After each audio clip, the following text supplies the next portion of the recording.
Zaman is our correspondent who joins us from New Delhi to give us the latest, and also Imran Shah, spokesperson of the Muslim Public Affairs Committee, joins us from London for a breakdown and analysis on this. Manwar Zaman, major developments are happening here.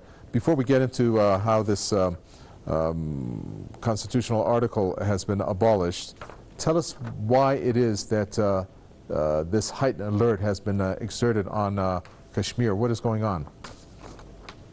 Well, absolutely. It's an unprecedented move that India has taken. A few days ago, India asked tourists and all students studying there, and of course there was an annual pilgrimage going on.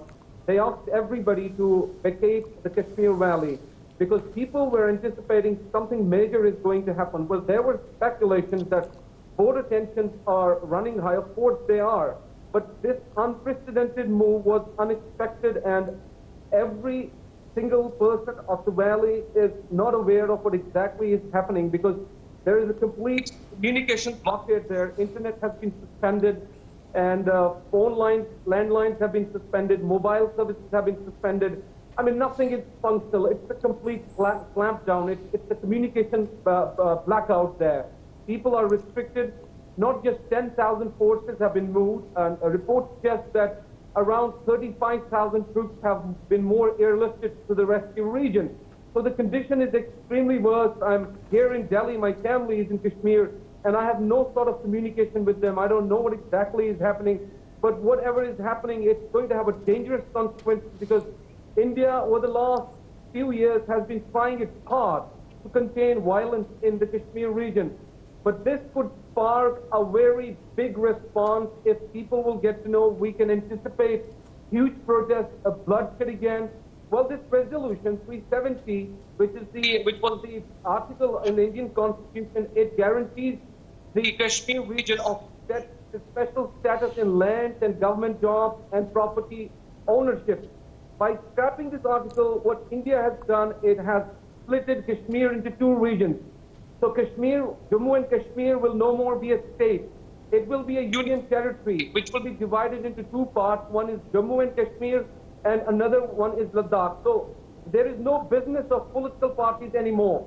There will be two governors governing the two union territories, one in Jammu and Kashmir and one in Ladakh. So it's an unprecedented move. Political leaders have been arrested. They have been put in house arrest.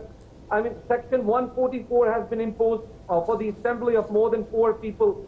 I mean, it's a total, complete clampdown. I mean, huge military buildup has been sent there. They have been airlifted through the special aircraft. Back to you, Kaveh. Thank you for that. Okay, let's try to figure out what's going on with you, Imran Shah. Looking at what India has done regarding the abolishment of this article, and you just heard our correspondent talk about that. Do you see first of all, a connection between this and the way that this buildup of Indian soldiers with Kashmir? I mean, what is exactly happening in the approach that India has taken, and why wasn't Pakistan conferred on this?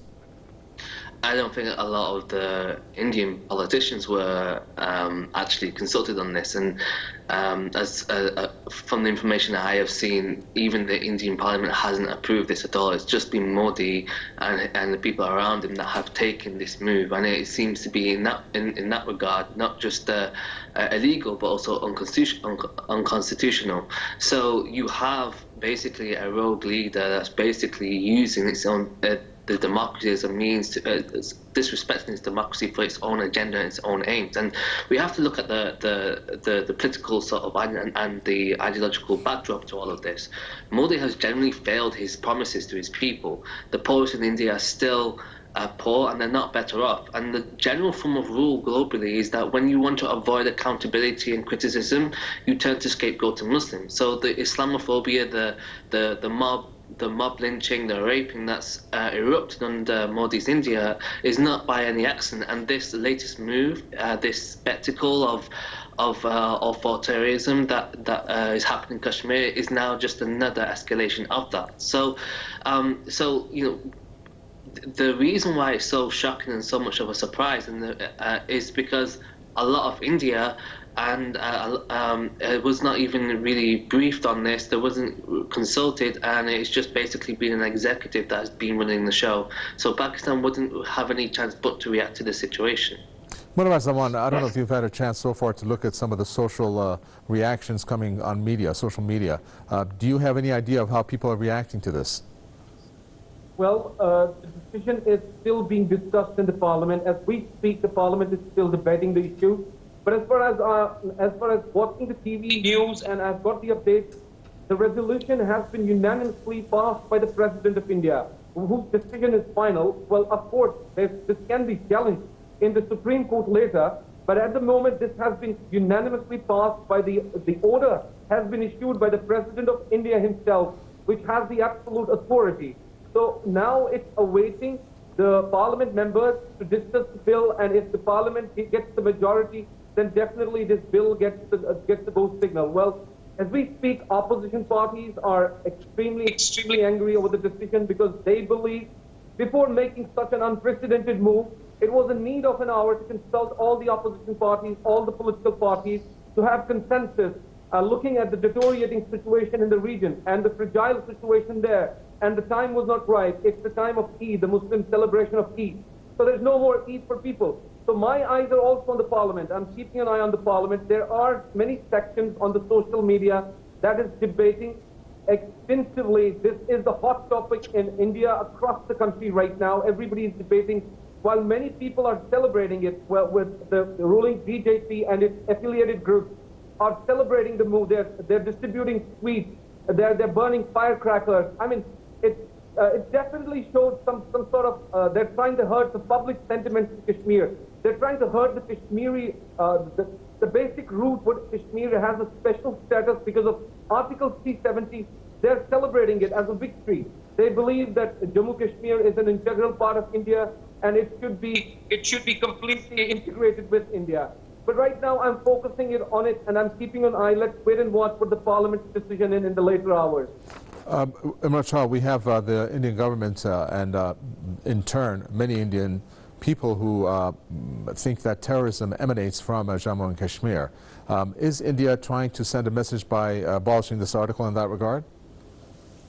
I think India's trying to play, especially the Modi government is trying to play a means of populism to try to not only distract from its own failings, but also to essentially try and cause an escalation that will make sure that that part of Kashmir is wholly and completely annexed legally and in any other way a part of India. And the way in which this escalation's happened, the troops, the shutting down of internet, that's not allowing people on the ground to report what is happening, the way that elected representatives like Mehbooba Mufti has been put under house arrest.